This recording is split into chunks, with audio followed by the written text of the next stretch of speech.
വള്ളുവനാടിന്റെ ചരിത്രപ്രസിദ്ധമായ ചിനക്കത്തൂർ പൂരം കൊടിയേറി.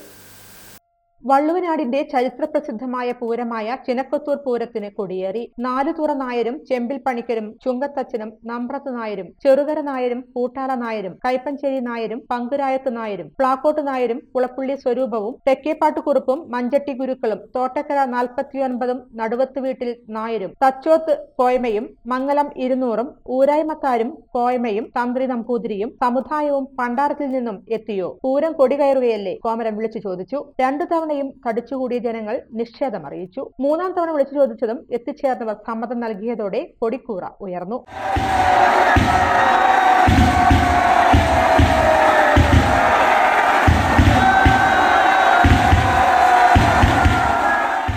കൂടെ ആർപ്പുവിളികളും അയ്യയ്യോ വിളിയും. കൊടിയേറ്റം കാണാനെത്തിയ ആയിരക്കണക്കിന് തട്ടക നിവാസികളുടെ മനസ്സിൽ കുളിരും ആനന്ദവും ഒരുപോലെ നിറഞ്ഞ നിമിഷം. ആദ്യം താഴേക്കാവിലും അതിനുശേഷം മേലേക്കാവിലും കൂത്തുമാടത്തിലും കൊടിക്കൂറ ഉയർന്നു. ഇനി തനിക്കൊത്ത ചിനക്കത്തൂർ പൂരത്തിനായുള്ള ഒരുക്കങ്ങളുടെ ദിനങ്ങൾ. 7 ദേശങ്ങളും പൂരത്തിന്റെ വരവേൽപ്പിനായി ഒരുങ്ങി. മാർച്ച് 2-നായുള്ള കാത്തിരിപ്പാണ് ഇനി.